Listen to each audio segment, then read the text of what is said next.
திராவிட முன்னேற்ற கழகம் எப்படிப்பட்ட ஒரு intellectual capacity இல்லாம, திங்கிங் இல்லாம, ஃபார்வர்ட் லுக்கிங் இல்லாத 4 கால்கள், ஜாதி ஒரு கால் நாற்காலியில, குடும்பம் ஒரு கால், அடாவடித்தனம் ஒரு கால், எல்லாவற்றையும் தாண்டி இன்எஃபிஷியன்சி ஒரு கால், 4 கால்களை வச்சு ஒரு ஆட்சி இந்தியாவில் 1967 இருக்க முடியும் காட்டிட்டு இருக்காங்க. 2024 தேர்தல் முக்கியமான தேர்தல். கடைசியில் வரும்பொழுது 2024 100% இட்ஸ் an important தேர்தல். பட் என்னை பொறுத்தவரை ஒரு பாரதிய ஜனதா கட்சியினுடைய தொண்டனாக, it gives a political shift in Tamil Nadu. தமிழ்நாட்டினுடைய அரசியலை வேறு பக்கம் திருப்பக்கூடிய தேர்தலா இருக்கு. எப்படி பாவர்ட்டி டிராப்பை பத்தி பேசணும், இந்த 2024 என்பது தமிழ்நாட்டை இன்னொரு பக்கம் இருக்கும். we are first time ஒரு பெரிய கப்பலை திருப்பி கொண்டு போறோம்.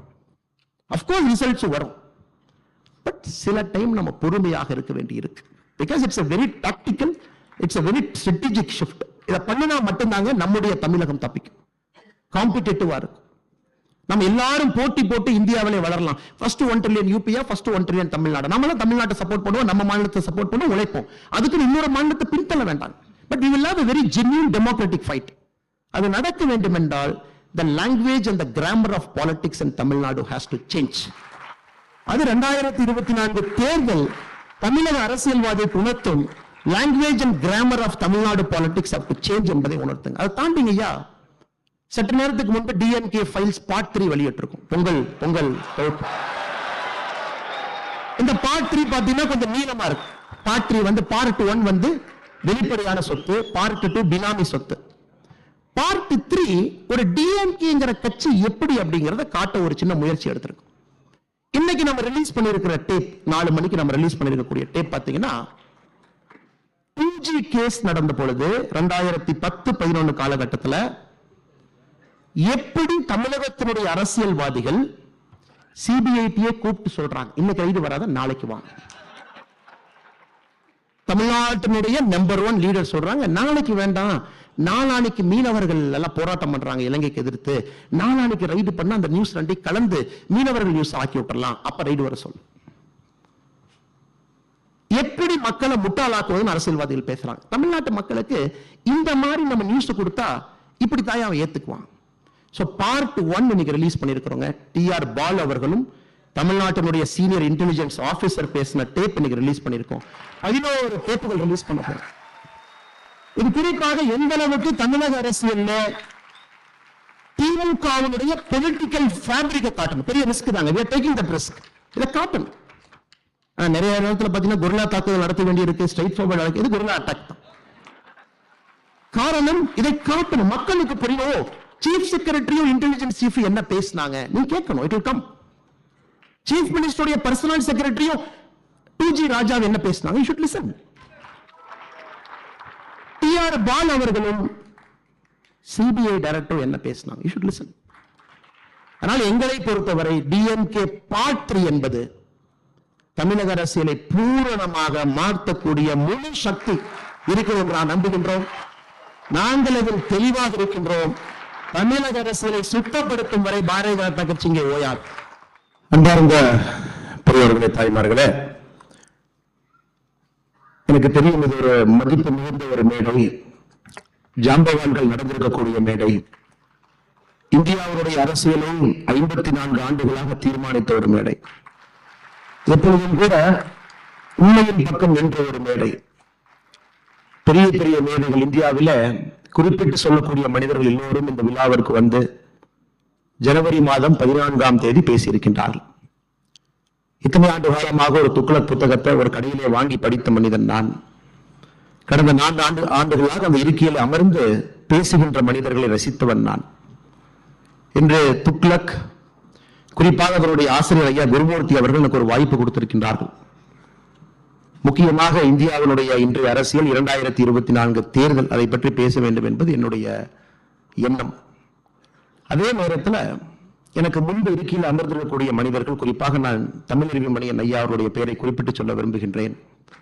அதை போன்ற பெரிய மனிதர்கள் எல்லாம் இருக்கின்றார்கள். அரசியலில் மிகப்பெரிய மாற்றம் நடத்தி காட்ட வேண்டும் என்று துடிக்கக்கூடிய, என்னை விட அறிவிலே, ஆற்றலிலே, எண்ணத்திலே, பலத்திலே, சிந்தனையிலே உயர்ந்த மனிதர்கள் அமர்ந்திருக்கின்றார்கள். அவர்களுக்கும் என்னுடைய வணக்கத்தை தெரிவித்து 1963ஆம் ஆண்டு ஐயா தன்னுடைய நாடக நடிப்பில், சினிமா நடிப்பில் நமக்கெல்லாம் அறிமுகமாக ஆரம்பிச்சாங்க.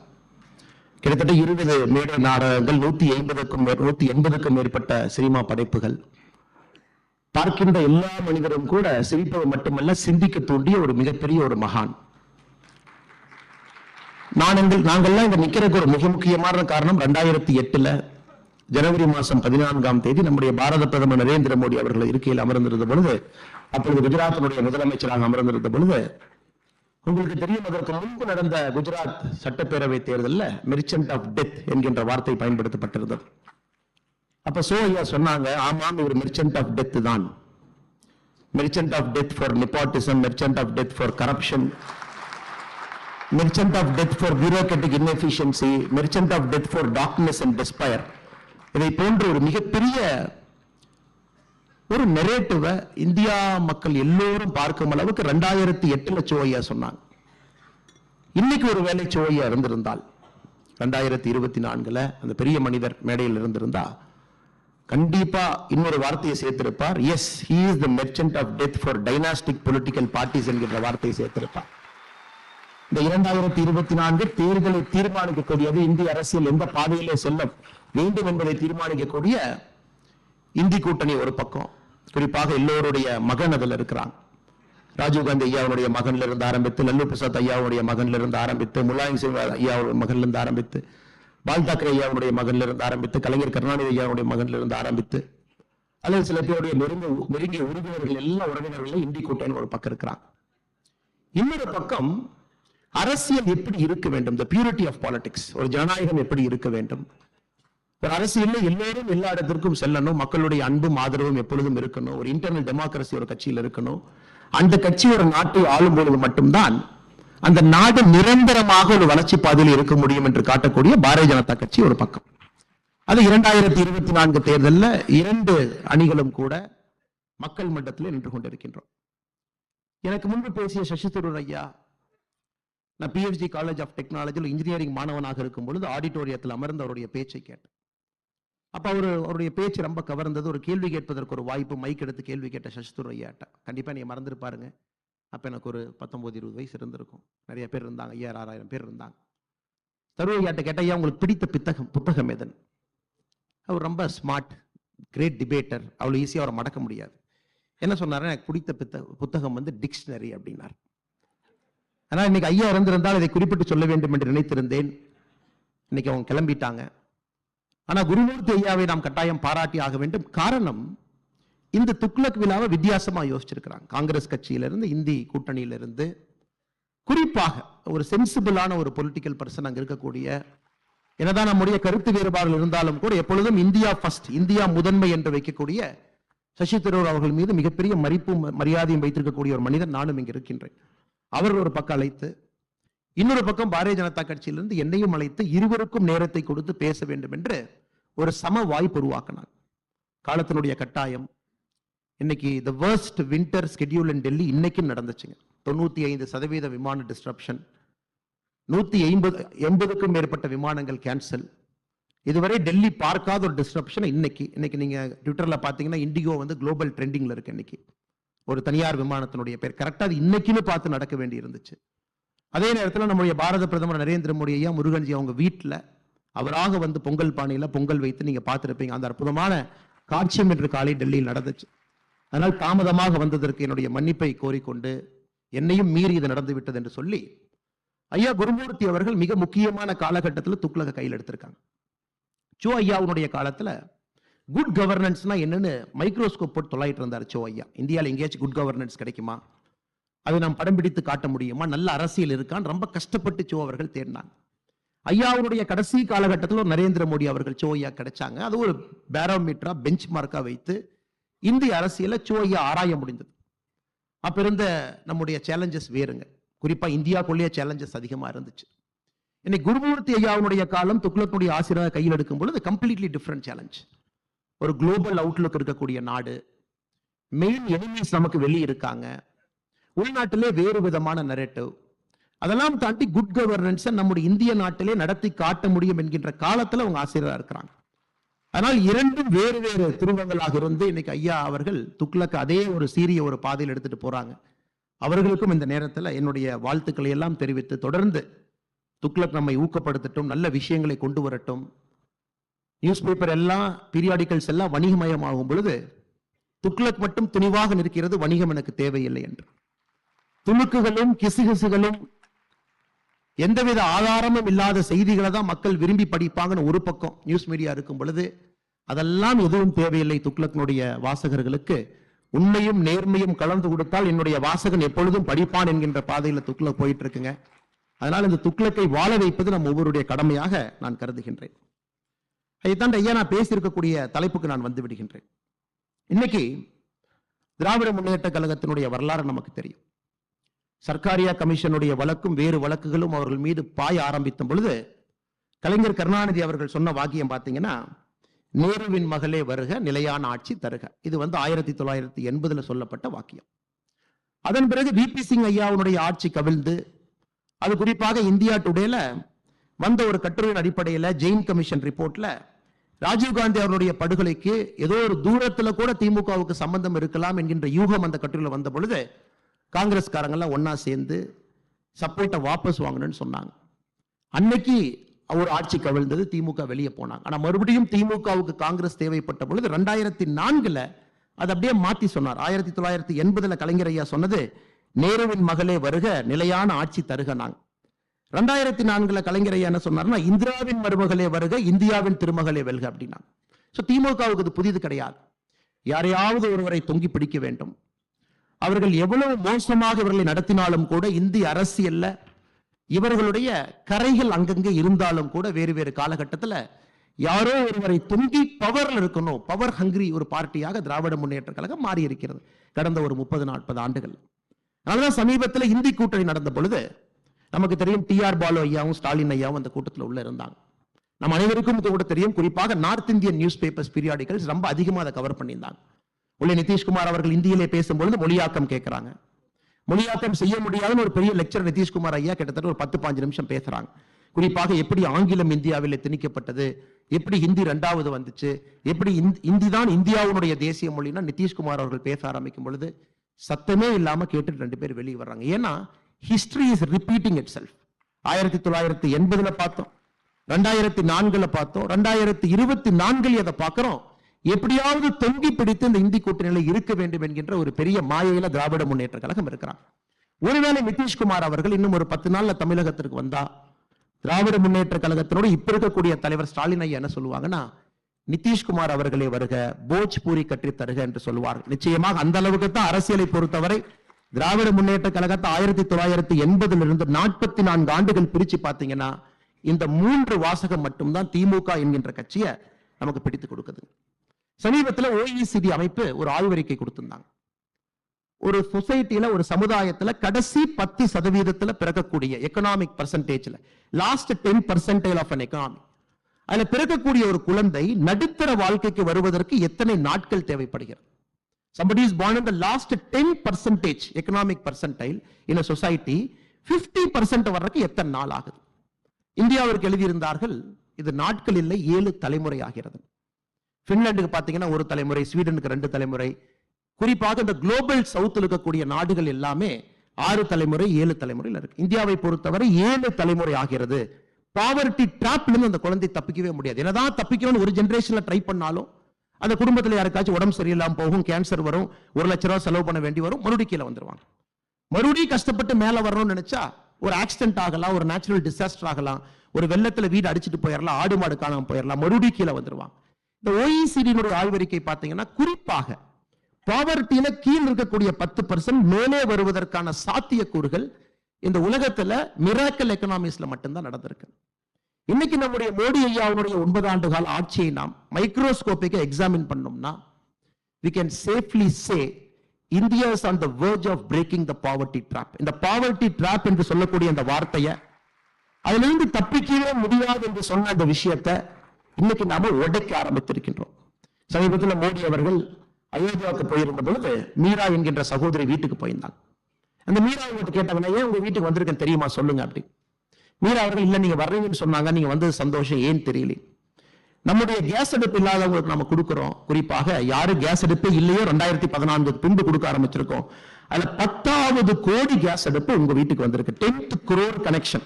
அதான் உங்களை பார்க்க வேண்டும் என்பதற்காக நான் வந்திருக்கேன். அப்ப யாராவது நம்முடைய பாரத பிரதமர் நரேந்திர மோடி அவர்களும் மீரா அவர்களும் பேசுற அந்த 7 நிமிஷம் வீடியோவை பார்த்தீங்கன்னா, மீரா அவங்ககிட்ட ரொம்ப ஆழமா கேட்பார்.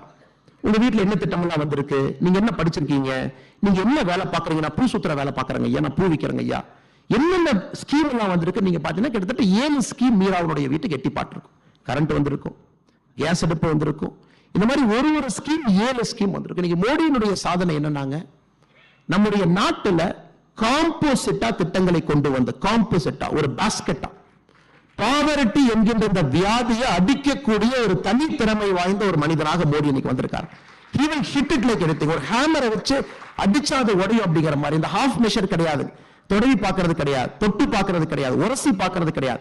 He is trying to break the concept of poverty trap. அதான் இந்த ஆட்சியினுடைய நம்முடைய மெம்பர்ஸ் இண்டிகேட்டர். ஒரு பக்கம் நான் பெருமையா சொல்லலாம், என்னுடைய நோட்ஸ் இருக்கக்கூடிய நான் பார்த்து ரொம்ப பெருமையா சொல்லலாம், நம்ம ஆட்சிக்கு வந்த பிறகு இவ்வளவு பண்ணியிருக்கோம், இலவச கழிப்பறைகள் 11 கோடி கட்டியிருக்கோம், 11 மில்லியன் வீடுகள் கட்டியிருக்கோம், சிறு குறு விவசாயிகளுக்கு 11 கோடி பேருக்கு நம்ம 6000 ரூபாய் கொடுக்கிறோம், கிட்டத்தட்ட 20 லட்சம் கோடி ரூபாய் முத்ரா கடனா கொடுத்திருக்கோம். இதெல்லாம் பெரிய நம்பர்ஸ்க்கு உங்களுக்கு தெரியும்.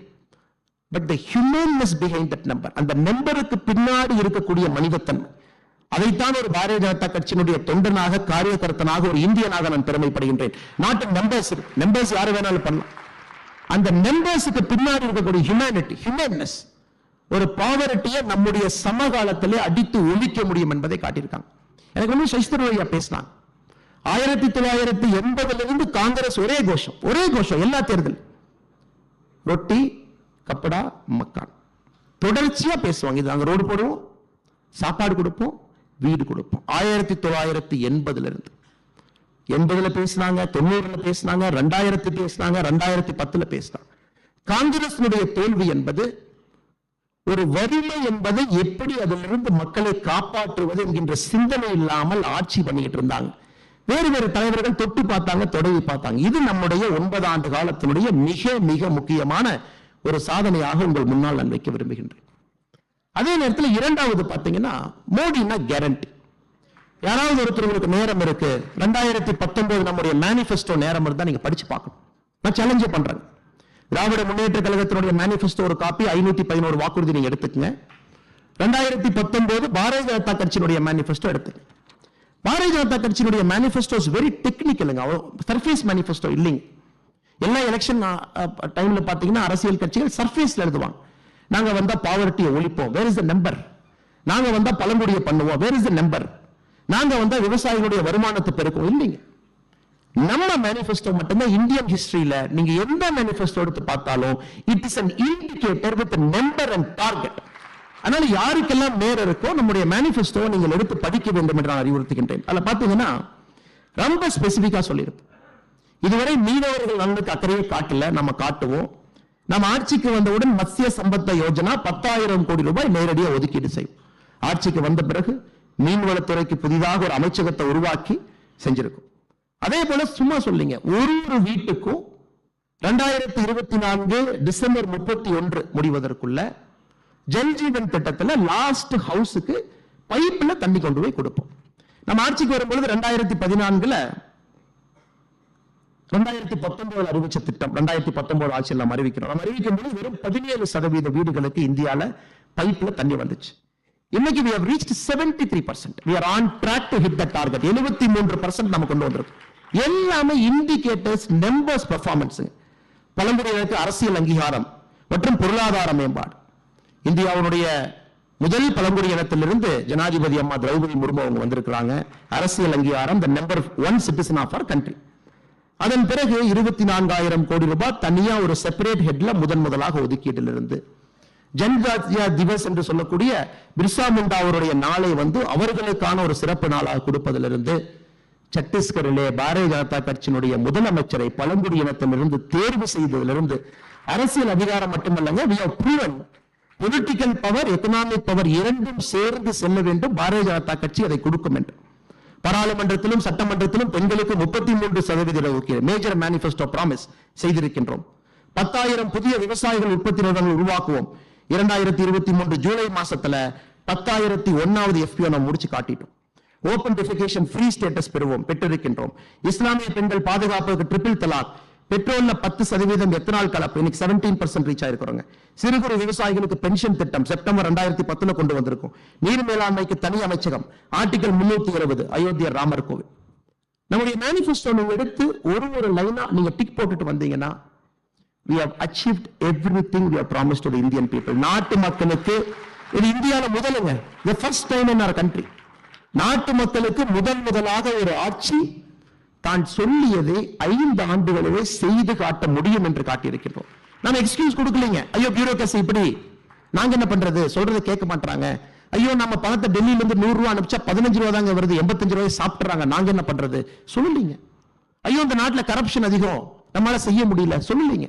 பொலிட்டிக்கல் இன்ஸ்டபிலிட்டி இருக்கு, 5 வருஷத்துல கிட்டத்தட்ட எல்லா மாநிலங்களும் எலெக்ஷன் சைக்கிள்ல மாட்டி வெளியே வருது, நம்ம சொல்லலீங்க. ஒரு எலெக்ஷன் சைக்கிள் கிட்டத்தட்ட 6 மாத காலம் அரசு இயந்திரங்கள் ஸ்தம்பிச்சு நிக்கிறாங்க. அதனால நம்முடைய டெவலப்மெண்ட் பின்னாடி போகுது. எந்த காரணமும் எந்த எக்ஸ்கியூஸும் கொடுக்காம ஒரு ப்ரூவன் கவர்மெண்ட், ஒரு ப்ரூவன் பெர்ஃபார்மர் செய்து காட்டி இருக்கின்றோம். மனது வைத்தால் நம்முடைய நாட்டிலே நம்மால் செய்ய முடியும் என்று இன்னைக்கு ஐயா சொன்னாங்க. 2 ஆண்டு முக்கியமா கொரோனா காலம். சசிதரூர் ஐயா பேசின ஒரு விஷயத்தை குருமூர்த்தியா தொட்டாங்க. இது தமிழ்நாட்டில் பல ஆண்டு காலமாக இருக்கக்கூடிய ஒரு பெரிய பிரச்சனை. குறிப்பாக நீங்க பாத்தீங்கன்னா வடக்கெல்லாம் வாழ்ந்துகிட்டு இருக்கு, தெற்கெல்லாம் தேஞ்சிக்கிட்டு இருக்கு. அப்படி இது திரும்ப பாத்தீங்கன்னா பினான்ஸ் கமிஷனுக்கு போயிருவாங்க, நிதி பங்கீட பாருங்க. அப்படி சசிதரூர் அவர்கள் ஒரு பெரிய அறிவாளி. நிச்சயமாக அவர்களுக்கு தெரியாத ஒண்ணு இல்லைங்க ஐயா. இன்னைக்கு இருக்கக்கூடிய formula modified version of Gadgil formula அப்படிங்கிறது 1969 இந்திரா காந்தி அம்மையார் கொண்டு வந்தது.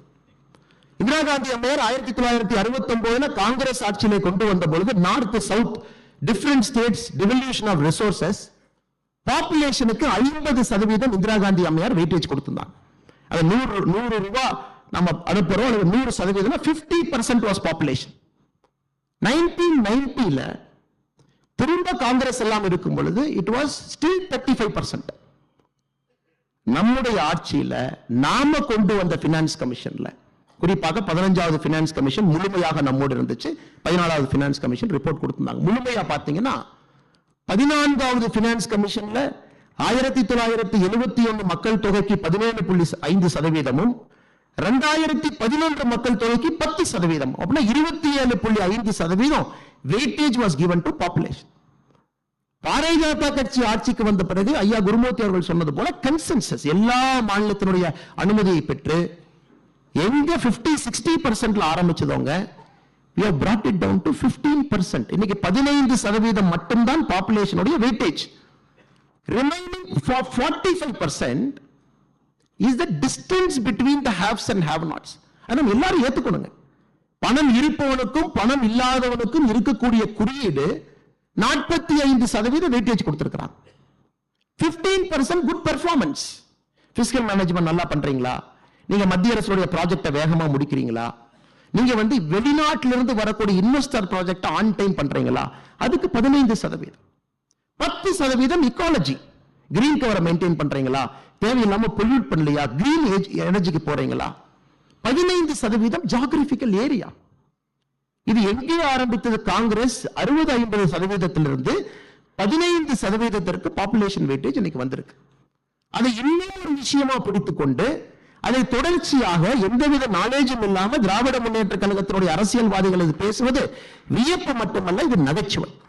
இன்னைக்கு உங்களுக்கு தெரியுங்க, 16th பினான்ஸ் கமிஷன் நம்ம அனௌன்ஸ் பண்ணிருக்கோம். அனௌன்ஸ் பண்ணி 15 நாள் ஆகுது. 31/12/2023 நம்முடைய 16th பினான்ஸ் கமிஷன் அனௌன்ஸ் பண்ணிருக்கோம். 16th பினான்ஸ் கமிஷன் புது வெயிட்டேஜ் கொடுக்க போறாங்க. உங்களுக்கு தெரியும் பாப்புலேஷன் வெயிட்டேஜ் 60ல இருந்து 15க்கு வந்துருச்சு. குட் பெர்ஃபார்மன்ஸ் 0ல இருந்து 15க்கு போயிருச்சு. இப்ப குட் கவர்னன்ஸ் பக்கம் பாரதிய ஜனதா கட்சி நிற்கிறதா, காங்கிரஸ் நிற்கிறதா என்பதை நீங்கள் முடிவு செய்து கொள்ளுங்கள். கட்கில் ஃபார்முலா 1969 தேர்ட் பினான்ஸ் கமிஷன்ல ஆரம்பித்து கட்கில் முகர்ஜி ஃபார்முலாவா மாறிச்சு, மாடிஃபைடு கட்கிலா மாறிச்சு. இன்னைக்கு நம்ம நித்தி ஆயோக்ல வந்த பிறகு முறையாக மாநிலங்களுக்கு நிதி பகிர்வு.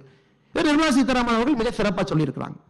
6,23,00,000 டைரக்ட் டாக்ஸ் வந்துச்சுங்க, 6,97,00,000 நாங்க திரும்ப கொடுத்துட்டோங்க. இது ஒரு வாய்க்கால் சண்டையோ வம்பு சண்டையோ இல்லைங்க. எனக்கு ரொம்ப ஒரு கஷ்டமான வேலை, ஒரு அரசியல் தலைவராக, ஒரு இந்திய குடிமனாக இந்த சப்ஜெக்ட பேசுறதே பேசும்பொழுதே உடம்பு மேல ஒரு கம்பளி பூச்சி ஊடுற ஃபீலிங்ல தாங்க நான் அதை பேசுறேன். ஏதோ ஒரு வாய்க்கால் சண்டை, வம்பு சண்டையை போல நார்த் இந்தியா எப்படி, அங்க பாருங்க பீகார் எப்படி, தமிழ்நாடு எப்படி. நம்ம அனைவரும் இந்த அரங்கத்தில் இருக்கக்கூடிய நாம் அனைவருமே ஒரு பெருமையாக இருக்கக்கூடிய தமிழர்கள். அதை தாண்டி இந்தியாவை நேசிக்கக்கூடிய முதன்மையாளர்கள் தான் இந்த அரங்கத்தில் நாம் இருக்கும். நேஷன் ஃபர்ஸ்ட், கண்ட்ரி ஃபர்ஸ்ட் நம்ம ஒருங்கிணைச்சு உட்கார வச்சோம். இன்னைக்கு இதே யோகிஜி அவர்கள் ஒரு கேள்வி கேட்கிறாங்க. தமிழ்நாடுனுடைய லேபர் ரெஜிஸ்ட்ரேஷன் போர்டுல 25 லட்சம் மைக்ரண்ட் லேபரை பதிவு பண்ணியிருக்காங்க. அபிஷியலி கவர்மெண்ட் ஆஃப் தமிழ்நாடு 25 லட்சம் மைக்ரண்ட் லேபரர்ஸ் பதிவு டேட்டா வச்சிருக்காங்க. அன்அபிஷியலி உங்களுக்கு தெரியும் அது 40 லட்சத்தை தாண்டி இருக்கும். இன்னைக்கு யோகி அவர்கள் முதலமைச்சருக்கு போன் போட்டு, அண்ணா என்னுடைய நார்த் இந்தியன் லேபரர் தமிழ்நாட்டுக்கு வந்து வேலை செய்யறான், உங்க ஊர்ல வேலை செய்யறான், அல்லது அண்ணாமலை ஊர்ல வேலை செய்யறான், அல்லது குருமூர்த்தி அவங்க ஊர்ல வேலை செய்யறான், அல்லது தமிழினமணி ஐயா ஊர்ல வேலை செய்யறான், அல்லது ராதாகிருஷ்ணன் ஐயா ஊர்ல வேலை செய்யறான், நல்லி குப்சாமி செட்டியா ஊர்ல வேலை செய்யறான். அந்த மனிதனை உருவாக்குவதற்கு யூபி எவ்வளவு செலவு பண்ணிருக்கோம். அதனால ஒரு யூபிக்காரர் தமிழ்நாட்டில் வேலை செய்யறாங்க, எம்ப்ளாய்மெண்ட் போர்டு ரெஜிஸ்டர்ல இருக்கு, எனக்கு ஒரு 10,000 ரூபாய் அனுப்பிச்சுட்றீங்களேன்னு கேட்டா இது என்ன ஆகும் இந்த நாடு? மைக்ரோஸ்கோபிக்கா if you keep going examining this argument, இல்ல நான் லேபர் கொடுக்கறேன் உங்களுக்கு, காஸ்ட் ஆர்பிட்ரேஜ் தமிழ்நாட்டுக்கு வருது, you get a cheap labor north இந்தியால இருந்து, directly you get a cost arbitrage. Indian software company முதல்ல இருந்த மாதிரி 1990 2000. இப்ப யோகி அவர்கள் நிதிஷ்குமார் அவர்கள் அந்த ஆர்குமெண்ட் நம்ம முன்னாடி வச்சா, நாளைக்கு காலையில எங்களுக்கு எந்த நார்த் இந்தியன் லேபரும் வேண்டாம், தயவு செஞ்சு நீங்க போங்கப்பா, எங்க வேலையை பார்த்துக்கிறோம் நம்மால் சொல்ல முடியுமா? அதனால்தான் திராவிட முன்னேற்ற கழகம் தன்னுடைய அரசியல் வாழ்விலே முதல் முறையாக ஹிந்தியில பத்திரிகை அறிப்பு கொடுத்தாங்க. ஹிந்தியில பிரஸ் ரிலீஸ் கொடுத்தாங்க. மைக்ரண்ட் லேபர் கிரைசிஸ் வரும்போது ஹிந்தியில பிரஸ் ரிலீஸ் கொடுத்தாங்க. யாரும் போயிடாதீங்க, எல்லாம் இங்க இருங்க. ஒரு நாட்டு அப்படி நடத்த முடியாது sir. we cannot run a country like that. அதே ஆர்குமெண்ட்ல கொங்கு பகுதியில் இருக்கக்கூடிய 8 மாவட்டங்கள் தமிழகத்தினுடைய 54% டைரக்ட் இன்கம் கான்ட்ரிபியூட் பண்றாங்க. இப்ப கொங்கு பகுதியில் இருக்கக்கூடிய கோயம்புத்தூரோ, திருப்பூரோ, பொள்ளாச்சியோ, நாமக்கல்லோ, ஈரோடோ, சேலமோ அவங்க வந்து சரி நம்ம கணக்கு போடலாம், கணக்கு பிள்ளை மாதிரி கணக்கு போடலாம். கோயம்புத்தூர்ல மொத்த இன்கம் எவ்வளவு, மொத்த எக்ஸ்பெண்டிச்சர் எவ்வளவு ரோடு போட்டேன்னா மிச்ச பார்ட் என்னங்க ஆகும்? இன்னைக்கு தமிழகத்திலே திருவாரூர் கலைஞர் கருணாநிதி அவர்கள் பிறந்த திருவாரூரினுடைய கிராஸ் எக்கனாமிக் அவுட்புட் தமிழகத்தில் 1.5%, 1.5% தமிழகத்தினுடைய gross economic output Tiruvarur. Chennai, Chengalpattu, Coimbatore, Kanchipuram 4 மாவட்டங்கள் 34 விழுக்காடு. அப்படி இந்த 4 மாவட்டங்களும் நாங்க கிராஸ் எக்கனாமிக் அவுட்புட் 34% கொடுக்கிறோம், எங்களுக்கு 34% ஆஃப் ரெவென்யூ நீ கொடுப்பேன்னா தமிழ்நாடா இருக்குமா? ஆனால் இது எல்லாமே ஒரு சிந்தனை இல்லாதவர்கள், குறுகிய மனப்பக்குவத்தோடு அரசியல் செய்ய நினைப்பவங்களுக்கு பதிலடி கொடுக்கும் பொழுது எங்கேயோ கம்பளி பூச்சி எனக்கு விடுற மாதிரி இருக்கும். I feel very bad to give that argument. இன்னைக்கு பாருங்க, தமிழ்நாட்டில் நம்ம இன்வெஸ்டர் சமிட் நடத்தி இருக்கோம். நமக்கு பணம் வேண்டும், மிக முக்கியம், பணம் வேண்டும். நமக்கு 6,64,000 கோடி நமக்கு வந்திருக்கு. நமக்கு முடிந்து 3 நாள்ல குஜராத் இன்வெஸ்டர் சமிட் நடத்தியிருக்காங்க, 26 லட்சம் கோடி.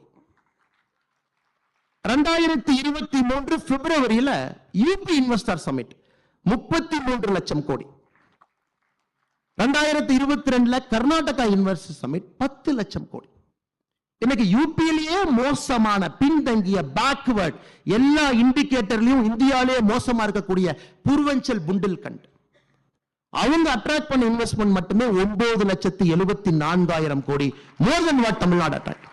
ஸ்டாலின் அவர்களும் திராவிட முன்னேற்ற கழகத்தினுடைய அமைச்சர்கள் புரிந்து கொள்ள வேண்டும். மணி will always see the future, money will never see the past. வரக்கூடிய பணம் என்பது ஃபியூச்சர் பொட்டன்ஷியலை பார்க்கும். அடுத்த 20 ஆண்டுகள் எங்க, ஸ்டெபிலிட்டி ஆஃப் பொலிட்டிக்கல் எக்கனாமி என்ன, பாலிடிக்ஸ் எப்படி இருக்கு, கரப்ஷன் எப்படி இருக்கு, கோயிங் ரேட் எப்படி இருக்கு, பவர் சென்டர்ங்கிறது 2 பேர் கையில் இருக்கா, டெமோக்ராட்டிக்கா இருக்கா, நான் ஒரு ஆடிட்டர் மட்டும் பார்க்கணுமா, இல்ல அண்ணா நகர் ஒருத்தரை பார்க்கணுமா, இல்ல நைட் போய் மருமகனை பார்க்கணுமா? Yes, money will see the future, money will never see the past. அதனால சத்தமே இல்லாம புண்டில் கண்டுங்க பான்பராக் வாயை எவ்வளவு திட்டுறாங்க. 9,74,000 crore சாதாரணமா ட்ராக் பண்றாங்க. உத்தரப்பிரதேசம் 75 மாவட்டங்களுக்கு இன்வெஸ்ட்மெண்ட் வந்துச்சு. எவ்ரி சிங்கிள் டிஸ்ட்ரிக்ட் அட்ராக்டட் பண்ணி. நெப்போலியன் போனாப்பட்ட அருமையா சொல்லுவாருங்க, never wake up China. China வெளிப்பிட்டுறாதீங்க. Once China wakes up the world will tremble. நான் சொல்றேங்க, never wake up UP. One UP wakes up, நம்ம ஜிங்கோயிஸ்டுக்கா தமிழனா சொன்னா oh Tamil Nadu is in trouble. இந்தியனா சொன்னா once UP wakes up it will power India. 23 கோடி மக்கள் அவங்க கிராஸ் என்ரோல்மெண்ட் ரேஷியோ 36% இருக்கிறாங்க. if they hit 40%, சதர்ன் ஸ்டேட்ஸ்னுடைய மொத்த எஜுகேஷன் அவுட்புட் யூபி மட்டும் கொடுக்கும். சசி தரூர் சொன்ன ஆர்குமெண்ட் நான் கவுண்டர் பண்றேன். I am just reversing it. When UP's gross enrollment ratio hits 40% in a matter of 3.5 years, உங்களுக்கு ஒரு லேபர் நமக்கு தமிழ்நாட்டு கிடைக்க மாட்டாங்க. Tamil Nadu is in serious trouble 2028 2029. காரணம் மேனுஃபேக்சரிங் இண்டஸ்ட்ரி யூபியை நோக்கி போச்சுனாங்க. we are in serious trouble. அதை நோக்கி நம்ம அரசியல் பயணிக்கிறத இல்ல. இன்னும் நார்த் சவுத் பேசுறோம் சத்தமே இல்லாம. 2016 வரைக்கும் உத்தரப்பிரதேசனுடைய மொத்த மருத்துவக் கல்லூரி 12ங்க. மொத்த மருத்துவக் கல்லூரி 12ங்க. 23 கோடி மக்கள் 12 மருத்துவக் கல்லூரியில் போய் படிச்சாங்க. கடந்த 4 ஆண்டுகள்ல உத்தரப்பிரதேசத்தில் புதிதாக உருவாக்கப்பட்டிருக்கக்கூடிய மருத்துவக் கல்லூரி 32. எங்க என்ன ஸ்கேல்ல திங்க் பண்றாங்க பாருங்க, என்ன அம்பிஷன்ல போறாங்க பாருங்க. 6 lane 8 lane fighter jet account பேசிட்டு இருக்காங்க. 9 ஃபங்க்ஷனிங் ஏர்போர்ட்ஸ் வச்சிருக்காங்க. அதனால ஒரு பெருமை மிகுந்த தமிழனாக, பெருமை மிகுந்த இந்தியனாக நம்முடைய பொலிட்டிக்கல் நரேட்டிவ் ஷிஃப்ட் ஆகி வேற பக்கம் போகணுங்க. டெவலப்மெண்ட் பத்தி பேசணும். தமிழ்நாட்டுக்கு இருக்கக்கூடிய ரீஜனல் டிஸ்பாரிட்டியை பத்தி பேசணும். 7 மாவட்டங்கள் பிலோ 2% எக்கனாமிக் அவுட்புட்ல இருக்கு. அதை பத்தி பேசணும். தமிழ்நாட்டில் 14 மாவட்டங்கள் சராசரியாக லேபரை வெளியே அனுப்புறாங்க, லேபர் உள்ள வரல. அதை பத்தி பேசணும். ராமநாதபுரத்தில் இன்னைக்கு போனாலும் பெண்கள் ஒரு வண்டியில 6 குடத்தை வச்சு இழுத்துட்டு போயிட்டு இருக்காங்க. தண்ணிக்காக சீதனமா கொடுக்கறாங்க. அதை பத்தி பேசணும்.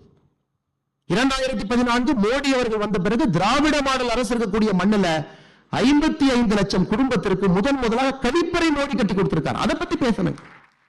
அதை விட்டு சும்மா வடக்கு தெற்கு எத்தனை நாளைக்கு? We have seen the power shift, global power shift பத்தி குருமூர்த்தி சொன்னாங்க. We are seeing a global power shift. We are seeing a power shift within the country. இன்னைக்கு தமிழ்நாட்டில் டிபேட் என்ன, யூபி நம்மளை முந்திட்டாங்களா இல்லையாப்பா, அது கேட்டு சொல்லுப்பா. உடனே ஃபினான்ஸ் மினிஸ்டர் பெரிய ஒரு அறிக்கை கொடுக்குறாரு தமிழ். இல்லைங்க யூபி முந்தல கிட்ட இருக்காங்க, பட் நாங்க தான் முன்னாடி இருக்கோம். இதுதான் டிபேட். ஏங்க எங்க இருந்த யூபியை எங்க கொண்டு வந்து நிறுத்திருக்காங்க? பொலிட்டிக்கல் வில், ஒரு கிளீன் கவர்மெண்ட், ஒரு விஷன். 3 விஷயம் மட்டும்தான். 3 இருந்தால் எந்த மாநிலம் முன்னே எல்லா மக்கள் தானுங்க, எல்லா ஹியூமன் பொட்டன்ஷியல், எல்லாரும் labour. All the need is a good education and a stable law and order. அவ்வளவுதான். ஒரு பிரைவேட் கார பணத்தை போட்டானா இவங்க பேசுறாங்க இல்லைங்க. நம்முடைய நகரத்தார் கம்யூனிட்டி, செட்டியார் அவங்க கம்யூனிட்டி வாரணாசியில இத்தனை ஆண்டுகளாக அவங்களுடைய இடத்தை ஒருத்த கப்ஜா பண்ணி வச்சிருந்தான். நீங்க UPA 1 UPA 2 இருந்தீங்க. அது எவ்வளவு மகத்துவான இடத்துக்கு யாராச்சும் போய் ஒரு பெட்டிஷன் கொடுத்தீங்க, இடத்தை கொடுங்க. அதுக்கு ஒரு யோகி புல்டோசர் எடுத்துட்டு வந்து இடத்தை இடிச்சு தமிழ்நாட்டை சார்ந்த நகரத்தார் செட்டியாரை கொடுத்து ஐயா மறுபடியும் ஒரு மண்டபம் கட்டிக்கன்னு சொல்ல வேண்டிய நிலைமை யோகி அவர்களுடைய காலத்துல. ஆனா இன்னைக்கு தமிழ்நாட்டினுடைய பிரச்சனைங்க, இன்னைக்கு தமிழகத்தினுடைய பிரச்சனையாக நான் பார்ப்பது நீட்லெஸ் ஜிங்கோயிசம். நீட்லெஸ் ஜிங்கோயிசம் தேவையே கிடையாது, தேவையே கிடையாது. எதுக்கு ஜிங்கோயிசம்? எதற்கு திராவிட முன்னேற்ற கழகம் ஜிங்கோயிசத்தில் இருக்கணும்? நேற்று ஒரு விஷயம் சொல்லியிருந்தேன். ஆர்டிபிஷியல் இன்டெலிஜென்ஸ் தமிழ்நாட்டு ஸ்கூல்ல கொண்டு வந்துட்டோம் திராவிட மாடல் அரசு. நான் சும்மா ஒரு ரிப்ளை போட்டேன் ட்வீட்ல. முதலமைச்சர் அவர்களே, மரியாதையோடு சொல்லுகின்றேன், வணக்கத்தோடு சொல்லுகின்றேன். ஆர்டிபிஷியல் இன்டெலிஜென்ஸ் CBSE ப்ரோக்ராம்ல மத்திய அரசு கொண்டு வந்து 3 வருஷம் ஆகுது. மைக்ரோசாப்டோட கையெழுத்து போட்டு 3 வருஷம் ஆகுது. இன்னைக்கு தான் நீங்க விழிச்சிருப்பீங்களா? அதுக்கு இன்னைக்கு தமிழக அரசு ஒரு செய்தி குறிப்பு கொடுக்குறாங்க, ஒரு பெரிய செய்தி குறிப்பு அட்டாக் பண்ணி நீங்க கொடுத்தீங்க. பெரியார் அவர்கள் 1920 அண்ணா யூனிவர்சிட்டியில போய் கம்ப்யூட்டரை பார்த்தாரு. அப்புறம் பெரியார் அவர்கள் அண்ணா யூனிவர்சிட்டியில போய் கேட்டாரு. அவருடைய பிறந்த நாளை சொன்னோன்னே அந்த கம்ப்யூட்டர் சொல்லுச்சு, ஐயா உங்க பிறந்த நாள் சனிக்கிழமைன்னு சொல்லுச்சு. அந்த அளவுக்கு வளர்ந்த ஒரு மாநிலத்தை பத்தி நீங்க பேசுறீங்களா? நான் ரிப்ளை போட்டேன், ஐயா IAS ஆஃபீஸருக்குலாம் சம்பளம் கொடுக்குறீங்க, யாரோ டைப்ல அடிக்கிறாங்க, கொஞ்சம் அறிக்கையை கரெக்டா டைப் படிங்க. 1920 எங்கீங்க பெரியார் வந்தாரு, அண்ணா யூனிவர்சிட்டிக்கு போனாரு, எங்கீங்க கம்ப்யூட்டர் வந்துச்சு. 2வது பெரியார் அவர்கள் பிறந்தது புதன்கிழமை, சனிக்கிழமை இல்லைங்க. கம்ப்யூட்டர் தப்பா சொல்லுச்சா, பெரியார் தப்பா சொல்லுச்சு? உடனே முதல் முறையாக தமிழக அரசு என்ன பார்க்கிற அறிக்கைக்கு திருத்தி ஒரு அறிக்கை வர்றாங்க 2 மணி நேரத்தில். 1970 போனாரு. இவ்வளவுதாங்க எனக்கு தமிழ்நாடு பாலிடிக்ஸ். இவ்வளவுதான் சார், இவ்வளவுதான் சார் நம்ம இருக்கும், இவ்வளவுதான் சார் இருக்கும். நம்ம debate and maturity and discussion எல்லாமே இந்த லெவல்ல முடிஞ்சிச்சு சார். இதை தாண்டி நம்ம மேல போறது இல்ல சார் அரசியல் கட்சிகள். இதுக்குள்ளேயே தான் இருக்கு. பங்காளி கட்சின்னு ஒருத்தர் சொல்றாரு, பங்காளி கட்சினா உங்களுக்கு தெரியும் இல்ல? அண்ணாமலை அவர்கள் தர்மபுரியில் வந்து சொன்னாரு, மோடி அவர்களே தமிழ்நாட்டில் வந்து இருந்தா, தமிழ்நாட்டில் எல்லா நிகழ்ச்சியிலும் மோடி அவர்கள் காலையிலிருந்து நைட் வரைக்கும் உட்கார்ந்து இருந்தா தமிழ்நாடு அதிக இன்வெஸ்ட்மெண்ட் ஈர்த்திருக்கும். நான் பங்காளி கட்சியை கேட்கிறேன், நீங்க மோடி கூப்பிட்டீங்களான்னு? இன்விடேஷன் நான் கூட்டிட்டு வரோம். இதே இன்வெஸ்டர் உங்களுக்கு பையனுக்கு விளம்பரம் வேணும், உங்க போட்டோ வேணும். மோடி அவர்கள் இன்விடேஷன் இந்தியன் இன்வெஸ்டர் சமிட் நடத்தலாம், கவர்மெண்ட் ஆஃப் இந்தியா பார்ட்னர் பண்ணுங்க, நாம எல்லாம் சேர்ந்து நடத்தலாம். மோடி அவர்களை நாங்கள் கூட்டிக் கொண்டு வந்து உட்கார வைக்கின்றோம். தமிழக மக்களுக்காக மோடி ஐயா வருவாங்க. பங்காளி கட்சி அவங்க பேசுறதுக்கு முன்னாடி படிக்கணும். they should read. என்ன சப்ஜெக்ட் நடக்குது? இந்த PhD பசங்க பேசுற கிளாஸ்ல 4ஆம் கிளாஸ் பையன் உள்ள வந்து ஓடி விளையாடக்கூடாது. என்ன நடக்குது தமிழ்நாட்டுடைய அரசியல் எங்க போயிட்டு?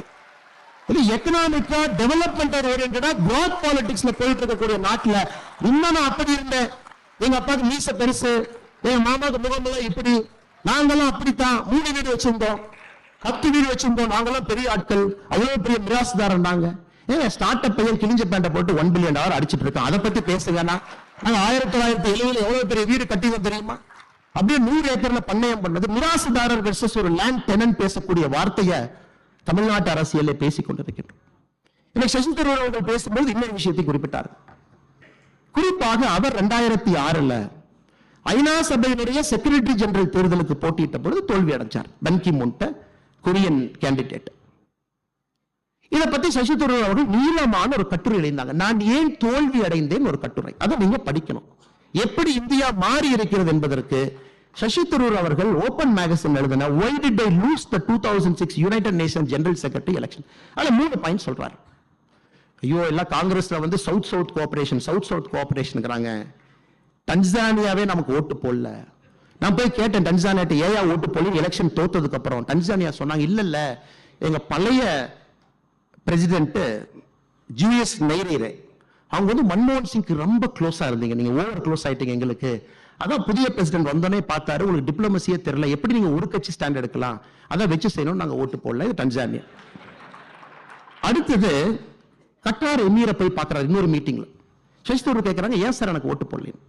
எமீர் ஆஃப் கட்டார் சொல்றாரு, என்னைய வந்து ஓட்டு போடுங்கன்னு யாருமே கேட்கலீங்க உங்க அம்பாசிடர், ஆனா கொரியன் அம்பாசிடர் வந்து கேட்டார், அவருக்கு ஓட்டு போட்டோம்.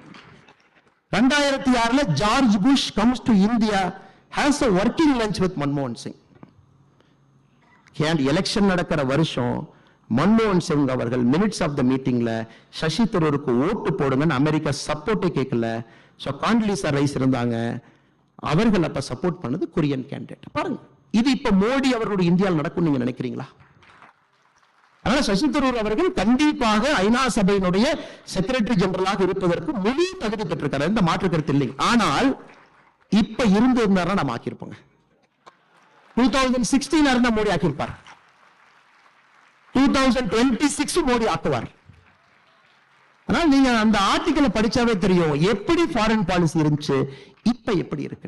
திரும்ப இந்த வட சொல்ற கடை தான் அதிகமா இருக்கு. நார்த் சவுத் நிதி பகிர்மானம் இல்ல, இப்படி பண்ணிட்டாங்க, பாப்புலேஷன் வச்சு கொடுக்கறாங்க. பாப்புலேஷன் வச்சு கொடுக்க ஆரம்பிச்சதே நீங்க தானுங்க. கட்கில் ஃபார்முலாவை கொண்டு வந்ததே நீங்க தான். இன்னைக்கு பீகார், இப்ப பீகார்ல சமீபத்தில் ஒரு ஆய்வறிக்கை படிச்சுங்க, வேற மாநிலத்தில் என்னெல்லாம் பேசுறாங்க அப்படி. சோ பீகார்ல ஒரு நியூஸ் பேப்பர் ரொம்ப இன்ட்ரெஸ்டிங்கா ஒரு எக்கனாமிக் அனாலிசிஸ் போட்டிருந்தாங்க. நேரு அவர்கள் கம்பல்சரியா நார்த் இந்தியன் ஸ்டேட்ஸுக்கு ஃப்ளைட் ஈக்குவலைசேஷன் பாலிசி போட்டார். குறிப்பாக நம்மை போன்ற மாநிலங்கள், நம்ம சொன்ன அண்ணே ஊரெல்லாம் ஜார்க்கண்ட்ல இருக்கு, பீகார்ல இருக்கு, நாங்க ட்ரெயின்ல வந்து அயனூர்ல பீகார்ல இருந்து ஜார்க்கண்ட்ல இருந்து எடுத்துட்டு வந்தா தமிழ்நாட்டுக்கு ரொம்ப தூரம் இருக்கு. பக்கத்து மாநிலத்தில எல்லாம் தொழிற்சாலைகள் போய் எங்க ஆளுங்க போட்டுருவாங்க. அப்ப எங்க ஊர்ல ஒருத்தர் தொழிற்சாலை போடுறாருன்னா அவருக்கு அந்த இன்சென்டிவ் இருக்கணும். அயனூர் பீகார்ல இருந்து வர்றதுக்கு இன்சென்டிவ் கொடுக்கணும். நேரு என்ன சொன்னாங்க, ஓகே ஒத்துக்கிறோம், அயனூரும் கோலூரும் ஜாஸ்தி இந்த பெல்ட்ல இருக்கு, இருந்தும் தமிழ்நாடு கர்நாடகா கேரளா இண்டஸ்ட்ரி போட்டாங்கன்னா அவங்களுக்கு இன்சென்டிவைஸ் வர்றதுக்கு ஃப்ரைட் ஈக்குவலைசேஷன் பாலிசி, அதாவது 1 டன் ஓரை நீங்க பீகார்ல ஏத்தி அதை வெஸ்ட் பெங்காலுக்கு கொண்டு போனாலும் ஒரே ரேட், தமிழ்நாடு கொண்டு வந்தாலும் ஒரே ரேட்னு ஃப்ரைட் ஈக்குவலைசேஷன் பாலிசி கொண்டு வந்தாங்க. நம்ம இண்டஸ்ட்ரி ப்ராஸ்பர் ஆகும். இன்னைக்கு பீகார்காரன் கால்குலேட் பண்றான், அன்னைக்கு டிஸ்டன்ஸ் வச்சு நீங்க ஃப்ரைட் ஈக்குவலைசேஷன் இல்லாம டிஸ்டன்ஸ் வச்சு கணக்கு போட்டிருந்தா எனக்கு சதர்ன் ஸ்டேட்ஸ் 1,21,000 கோடி ரூபாய் கொடுக்கணுங்க. அரசியலுங்கிறது நாம அப்படியே நம்ம ஊர்ல என்ன பேசுறாங்க அப்படிங்கறத தாண்டிங்க வேற மாநிலத்தில் இதே விஷயத்தை எப்படி பார்க்கறாங்க நம்ம படிக்க ஆரம்பிச்சோம்னா, திராவிட முன்னேற்ற கழகம் எப்படிப்பட்ட ஒரு இன்டெலெக்சுவல் கெப்பாசிட்டி இல்லாம, திங்கிங் இல்லாம, ஃபார்வர்ட் லுக்கிங் இல்லாத 4 கால்கள், ஜாதி ஒரு கால் நாற்காலியில, குடும்பம் ஒரு கால், அடாவடித்தனம் ஒரு கால், எல்லாவற்றையும் தாண்டி இன்எஃபிஷியன்சி ஒரு கால், 4 கால்களை வச்சு ஒரு ஆட்சி இந்தியாவில் 1967 இருக்க முடியும் காட்டிட்டு இருக்காங்க. 2024 தேர்தல் முக்கியமான தேர்தல். கடைசியில் வரும்போது 2024 100% இம்பார்ட்டன்ட் தேர்தல். பட் என்னை பொறுத்தவரை ஒரு பாரதிய ஜனதா கட்சியினுடைய தொண்டனாக, it gives a political shift in Tamil Nadu. தமிழ்நாட்டினுடைய அரசியலை வேறு பக்கம் திரும்பக்கூடிய தேர்தலா இருக்கு. எப்படி பாவர்ட்டி டிராப்பை பத்தி பேசணும், இந்த 2024 என்பது தமிழ்நாட்டை இன்னொரு பக்கம் இருக்கும். we are first time ஒரு பெரிய கப்பலை திருப்பி கொண்டு போறோம். of course ரிசல்ட்ஸ் வரும், பட் சில டைம் நம்ம பொறுமையாக இருக்க வேண்டி இருக்கு. because it's a very tactical, it's a very strategic shift. இத பண்ணினா மட்டும்தாங்க நம்முடைய தமிழகம் தப்பிக்கும், காம்படிட்டிவா இருக்கும். நம்ம எல்லாரும் போட்டி போட்டு இந்தியாவிலே வளரலாம். ஃபர்ஸ்ட் 1 ட்ரில்லியன் யூபியா, ஃபர்ஸ்ட் 1 ட்ரில்லியன் தமிழ்நாடு. நம்மளும் தமிழ்நாட்டை சப்போர்ட் பண்ணுவோம், நம்ம மாநிலத்தை சப்போர்ட் பண்ணுவோம், உழைப்போம். அதுக்கு இன்னொரு மாநிலத்தை பின்தள்ள வேண்டாம். But we will have a very genuine democratic fight. அது நடக்க வேண்டும் என்றால் the language and the grammar of politics in Tamil Nadu has to change. அது 2024 தேர்தல் தமிழக அரசியல்வாதி உணர்த்தும் language and grammar of Tamil Nadu politics have to change என்பதை உணர்த்துங்க. அதை தாண்டிங்கய்யா, சற்று நேரத்துக்கு முன்பு டிஎம்கே ஃபைல்ஸ் பார்ட் 3 வெளியிட்டிருக்கும். பொங்கல் இந்த பார்ட் 3 பாத்தீங்கன்னா கொஞ்சம் நீளமா இருக்கு. பார்ட் 3 வந்து பார்ட் 1 வந்து வெளிப்படையான சொத்து, பார்ட் 2 பினாமி சொத்து. பார்ட் 3 ஒரு டிஎம்கேங்கிற கட்சி எப்படி அப்படிங்கறத காட்ட ஒரு சின்ன முயற்சி எடுத்திருக்கும். இன்னைக்கு நம்ம ரிலீஸ் பண்ணிருக்கிற டேப், 4 மணிக்கு நம்ம ரிலீஸ் பண்ணிருக்கக்கூடிய டேப் பாத்தீங்கன்னா, 2G கேஸ் நடந்த பொழுது 2010-11 காலகட்டத்தில் எப்படி தமிழகத்தினுடைய அரசியல்வாதிகள் சிபிஐடியை கூப்பிட்டு சொல்றாங்க, இன்னைக்கு ரைடு வராத நாளைக்கு வாங்க. தமிழ்நாட்டினுடைய நம்பர் 1 லீடர் சொல்றாங்க, நாளைக்கு வேண்டாம், நாளானைக்கு மீனவர்கள் எல்லாம் போராட்டம் பண்றாங்க இலங்கைக்கு எதிர்த்து, நாளானைக்கு ரைடு பண்ண அந்த நியூஸ் 2 கலந்து மீனவர்கள் நியூஸ் ஆக்கி விட்டுறலாம், அப்ப ரைடு வர சொல்லு. எப்படி மக்களை முட்டாளாக்குவதுன்னு அரசியல்வாதிகள் பேசுறாங்க. தமிழ்நாட்டு மக்களுக்கு இந்த மாதிரி நம்ம நியூஸ் கொடுத்தா இப்படி தாய் அவன் ஏத்துக்குவான். சோ பார்ட் 1 இன்னைக்கு ரிலீஸ் பண்ணிருக்கிறோங்க. டிஆர் பால் அவர்களும் தமிழ்நாட்டினுடைய சீனியர் இன்டெலிஜென்ஸ் ஆபீசர் பேசின டேப் இன்னைக்கு ரிலீஸ் பண்ணிருக்கோம். 11 டேப்புகள் ரிலீஸ் பண்ண போறோம். இது குறிப்பாக எந்த அளவுக்கு தமிழக அரசியல்ல திமுகவினுடைய பொலிட்டிக்கல் ஃபேப்ரிக்கை காட்டணும். பெரிய ரிஸ்க் தாங்க, we are taking that risk. இதை காட்டணும். நிறைய நேரத்தில் பாத்தீங்கன்னா குர்லா தாக்குதல் நடத்த வேண்டி இருக்கு, ஸ்ட்ரைட் ஃபார்வர்ட் இது குர்லா அட்டாக் தான். காரணம் இதை காட்டணும், மக்களுக்கு புரியணும். சீஃப் செக்ரட்டரியும் இன்டெலிஜென்ஸ் சீஃப் என்ன பேசினாங்க நீங்க கேட்கணும், இட் வில் கம். சீஃப் மினிஸ்டருடைய பர்சனல் செக்ரட்டரியும் 2G ராஜா என்ன பேசினாங்க, you should listen. TR Baalu அவர்களும் சிபிஐ டைரக்டர் என்ன பேசினாங்க, you should listen. ஆனால் எங்களை பொறுத்தவரை டிஎம்கே பார்ட் 3 என்பது தமிழக அரசியலை பூரணமாக மாற்றக்கூடிய முழு சக்தி இருக்கிறது என்று நான் நம்புகின்றோம். நாங்கள் அதில் தெளிவாக இருக்கின்றோம். தமிழக அரசியலை சுத்தப்படுத்தும் வரை பாரதிய ஜனதா கட்சி இங்கே ஓயாது. கடினமான பாதை, நீண்ட பாதை, நாங்கள் தயாராக இருக்கின்றோம். பிரச்சனை எதிர்கொள்வதற்கு தயாராக இருக்கின்றோம். என்ன வந்தாலும் நிற்போம். ஆனால் இத்தனை நேரமா நம்ம பேசுறது நடக்கணும். நாங்க திராவிட முன்னேற்ற கழகம் என்கின்ற தீய சக்தி ஒழித்து கட்டப்பட வேண்டும். அதிலே தெளிவாக இருக்கின்றோம். உங்களுக்கு மற்றவங்களோட சண்டை இல்லைங்க. நாங்க மெக்ராவை ஃபேஸ் பண்ணணும்னு நினைக்கிறோம். நாங்க நெட்பவர்க்கெல்லாம் சண்டை போட ரெடியா இல்லை. மெக்ராவை face you want to face McGrath, நீ பவுன்சர் போட நாங்க பாக்குறோம், நீ ஃபோர்த் ஸ்டம்ப் லைன் போடு, நாங்க கிரிக்கெட் ஆடுறோம். நெட் பவுலர்லாம் எங்களுக்கு வேண்டாங்க, அது உங்களுக்கும் தெரியும். நிச்சயமாக தமிழக அரசியல் மாறும் என்கின்ற முழு நம்பிக்கை இருக்கு. தாமதமாக வந்ததற்காக மன்னிப்பு கேட்டு இவ்வளவு பெரிய மேடையில ஒரு சாதாரண மனிதன், ஒரு விவசாயினுடைய மகன், என் குடும்பத்துல ஓட்டு போட கூட யோசிச்சு போற ஆட்களுங்க. என் குடும்பத்துல எந்த ஒரு தூரத்திலும் கூட அரசியல் என்கின்ற வாசனை இல்லாத குடும்பம். நாங்க ஓட்டு போற அப்பா அம்மாவும் பைக்ல போவாங்க, டிவிஎஸ் 50ல போவாங்க. போகும்போது சிரிச்சு பேசிட்டு போவாங்க. நான் தோட்டத்துல இருந்து சின்ன பையனா பார்ப்பேன். பக்கத்துல ஊத்துப்பட்டிங்கிற கிராமத்துல அவங்க ஓட்டு போட்டு வரணும். ஓட்டு போட்டு 2 மணி நேரம் கழிச்சு வரும்போது சண்டை போட்டு முகத்தை திருப்பிட்டு 2 பேர் வருவாங்க. நான் எங்க அப்பா அம்மாட்ட கேட்பேன், ஏன் சண்டை போட்டீங்க, போகும்போது நல்லா தானே இருந்தீங்க. என் அம்மா சொல்லுவாங்க, இல்லடா உங்க அப்பா வந்து இவருக்கு தான் ஓட்டு போடணும் நீ கம்பல் பண்றாரு. எங்க அப்பா சொல்றாரு, உங்க அம்மாக்கு ஒண்ணும் தெரியாது, வீட்டுல இருக்கிற பொம்பளை, எனக்கு தான் எல்லாம் தெரியும், நான் உலகத்தை பார்த்தவன், இவங்களுக்கு ஓட்டு போடுன்னு சொன்னேன். அது மட்டும் தான் என்னுடைய அரசியல். காலத்தினுடைய கட்டாயம், எங்கேயோ செல்ல வேண்டிய நான், எங்கேயோ இருக்க வேண்டிய நான் இங்க வந்துட்டேன். ஆனா இருக்கும் வரை நேர்மையாகவும் உண்மையாகவும் நாணயமாகவும் இருப்போம். தூற்றுவர்கள் தூற்றட்டும், அதை பத்தி கவலை கிடையாதுங்க. நம்முடைய பாதை, நம்முடைய இலக்கு, அதில் தெளிவாக இருக்கின்றோம். வருகின்ற காலத்திலும் அப்படியே இருப்போம் என்று சொல்லி எல்லா நண்பர்களுக்கும் நன்றியை தெரிவித்துக் கொள்கின்றேன். நன்றி, வணக்கம். பாரத் மாதா கி ஜெய்.